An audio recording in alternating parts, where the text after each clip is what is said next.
Hello dear student, welcome to future class. आइए हम आज पढ़ेंगे बाबू difference of atoms and molecules. Difference of atoms और मॉलिक्यूल्स। ठीक है, इसमें डिफरेंस क्या है, एटम्स और मॉलिक्यूल्स में डिफरेंस क्या है। ठीक है, और कंबाइनिंग कैपेसिटी और वैलेंसी इलेक्ट्रॉन्स को हम भी जानेंगे। कैसे संयुक्ता क्या है, संयोजन क्षमता और संयुक्ता के बारे में हम आज सीखने वाले हैं। आयंस क्या है ये भी हम आज जानने वाले हैं। तो वीडियो बहुत इंपॉर्टेंट होने वाला है, आप लोग बिल्कुल स्किप करके मन देखिए। आइए हम जानते हैं difference of atoms and molecules. Difference क्या है, इसमें अंतर क्या होता है। तो देखो, परमाणु और अणु दो चीज है, दो अलग अलग है। परमाणु से मिलकर अणु बनता है, ये हम जानते हैं कि परमाणु से मिलकर क्या बनता है बाबू, परमाणु से मिलकर ही अणु बनता है। परमाणु से मिलकर ही अणु बनता है। परमाणु परमाणु मुक्त अवस्था में नहीं रहता। परमाणु क्रियाशील होता है, बहुत ही क्रियाशील है।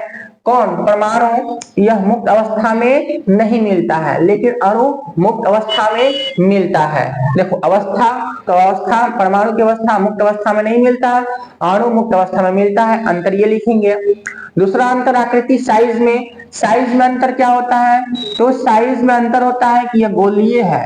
ठीक है, यह गोलीय होता है, गोल होता है, लेकिन यह रैखिक भी हो सकता है, कोणीय और त्रिकोणीय भी हो सकता है। मान लो कि परमाणु ऐसे ऐसे हो गए तो ये रैखिक हो गया, अगर ऐसे ऐसे संयोग करके एकत्रित हो गए तो इस कोणीय हो गया। तो यह रैखिक, कोणीय और त्रिकोणीय अणु हो सकता है, लेकिन परमाणु नहीं है, यह गोलीय है। सक्रियता के आधार पर सक्रियता देखेंगे हम, तो परमाणु क्रियाशील होता है, सक्रिय होता है, क्रियाशील है। उत्कृष्ट गैस को छोड़ दिया जाए, उत्कृष्ट गैस मतलब नोबेल गैस। नोबेल गैस इसको बोलते हैं, आप याद रखिएगा, हमेशा पूछता है कि नोबेल गैस किसको बोलते हैं और कितना होता है, तो नोबेल गैस से होता है। ठीक है, उत्कृष्ट गैस, उत्कृष्ट गैस को छोड़ दिया जाए तो उत्कृष्ट गैस को अगर हम छोड़ दें तो परमाणु, जितने भी तत्व के परमाणु होते हैं वो क्या होते हैं, क्रियाशील होते हैं। यह अपवाद है, यह अपवाद बोलेंगे इसको, अपवाद। नोबेल गैस पता है, नोबेल गैस किसको बोलते हैं, इसे हीलियम। ठीक है, हीलियम, हीलियम, क्रिप्टन।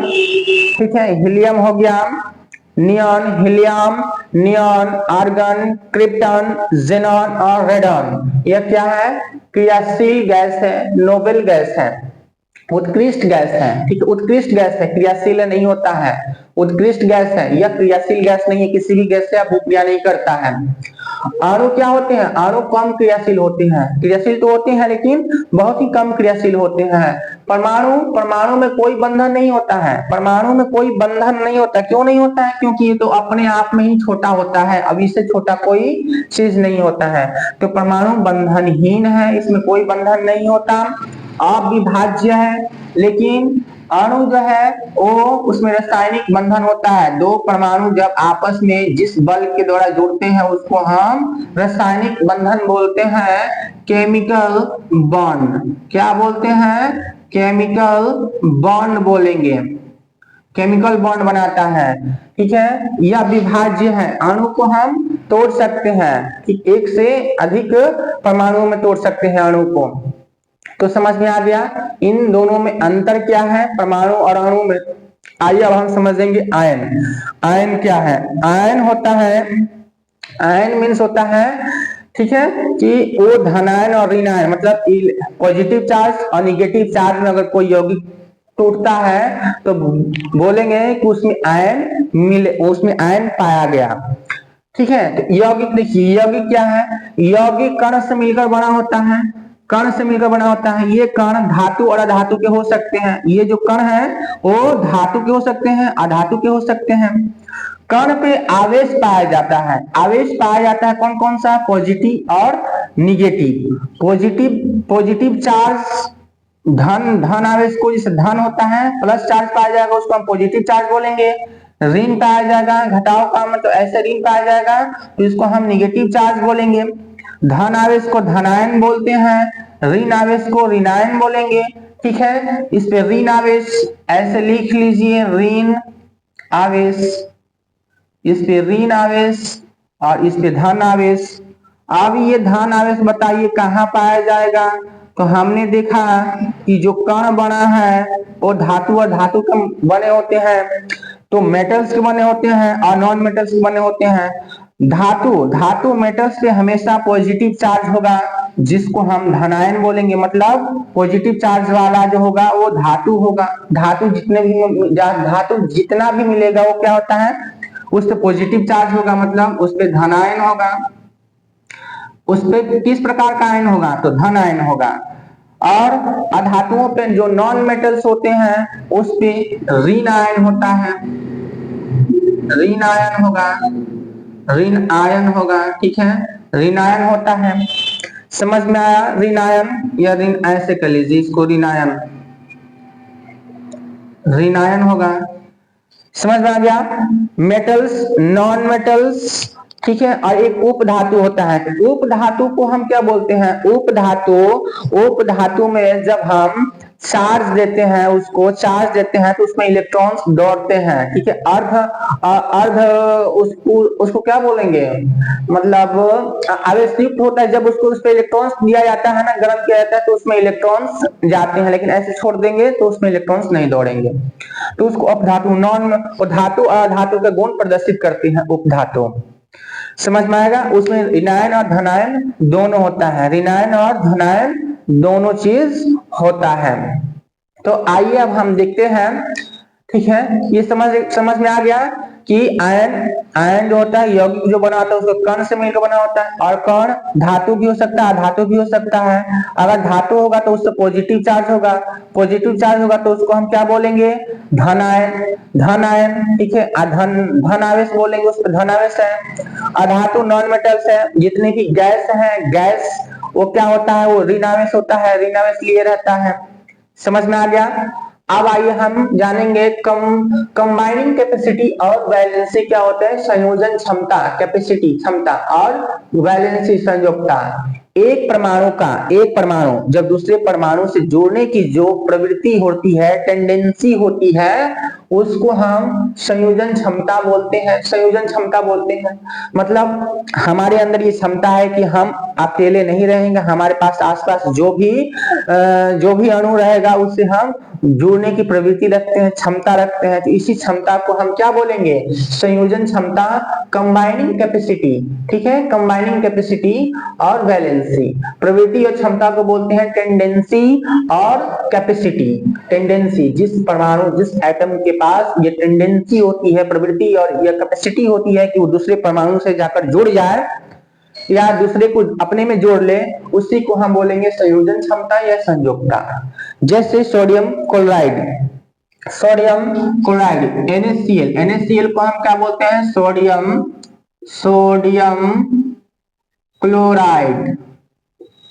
क्लोराइड, इसको साधारण नमक भी बोला जाता है, साधारण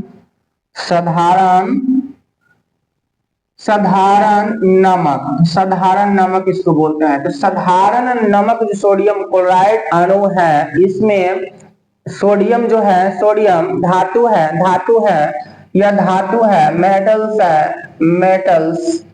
मेटल्स, ठीक है, मेटल्स, सोडियम मुलायम अधातु है। सोडियम को हमने बताया था कि ऐसा कौन सा अधातु है जो मुलायम होता है और चाकू से काट सकते हैं, तो सोडियम को काट सकते हैं।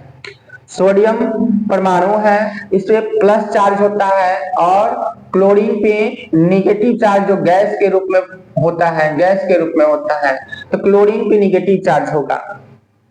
और ये सोडियम और क्लोरीन जिस बल के द्वारा, जिस अट्रैक्शन फोर्स के द्वारा ये जुड़े होते हैं, अट्रैक्शन फोर्स जो भी इनके बीच लगता है बाबू, अट्रैक्शन फोर्स जो भी इनके बीच लगता है सोडियम और क्लोरीन के बीच, उसको हम बोलते हैं इलेक्ट्रोस्टैटिक फोर्स ऑफ अट्रैक्शन, स्थिर वैद्युत आकर्षण बल। इलेक्ट्रो मींस होता है वैद्युत, इलेक्ट्रो मींस होता है विद्युत जिसमें प्रवाहित हो सके। ऐसा अणु जिसमें विद्युत प्रवाहित हो सके, और विद्युत प्रवाहित करने पर जो उसके अणु जो आपस में चिपके होते हैं जिस आकर्षण बल के द्वारा, उसी को हम स्थिर वैद्युत आकर्षण बल, इलेक्ट्रोस्टैटिक फोर्स ऑफ अट्रैक्शन बोलते हैं। ठीक है, जैसे सोडियम हाइड्रोक्साइड, इसको सोडियम हाइड्रोक्साइड बोलते हैं। सोडियम हाइड्रोक्साइड में सोडियम है जिसपे प्लस चार्ज, और हाइड्रोक्साइड गैस के रूप में होता है जिसपे माइनस चार्ज होगा, और इसके बीच जो भी आकर्षण बल लगता है तो कौन सा बल लगेगा? स्थिर आकर्षण बल, स्थिर वैद्युत आकर्षण बल। याद रखिएगा, दो परमाणुओं के बीच या आयनों के बीच जो बल लगता है, दो आयनों के बीच निगेटिव और पॉजिटिव हो, धन आयन और ऋण आयन के परमाणुओं के बीच, आपको देगा कि स्थिर विद्युत आकर्षण बल क्या होता है। स्थिर विद्युत आकर्षण बल वह बल है जिस बल से यह निगेटिव धनायन और ऋणायन के परमाणु आपस में चिपके रहते हैं। ऐसे लिखिएगा, अपने भाषा में लिख लीजिएगा कि स्थिर विद्युत आकर्षण बल क्या है? वह आकर्षण बल जिस बल के द्वारा धन आवेश के परमाणु और ऋण आवेश के परमाणु आपस में जुड़े होते हैं, उसको हम स्थिर वैद्युत आकर्षण बल, इलेक्ट्रोस्टैटिक फोर्स ऑफ अट्रैक्शन बोलते हैं। तो आज हमने ये पढ़ा difference of atoms and molecules, ions के बारे में जाना कि आयंस कहाँ कहाँ मिलता है, कितने तरह का होता है। फिर हमने देखा है कि कंबाइनिंग कैपेसिटी और वैलेंसी, संयोजन क्षमता और संयुक्ता के बारे में देखा। ठीक है, मैंने पूरी तरीके से समझाने की कोशिश की है। अगर बाबू समझ में आया है, ठीक है, वीडियो अच्छा लग रहा है तो इसको लाइक और फॉलो जरूर कीजिए। थैंक यू बच्चों, thank you all of you.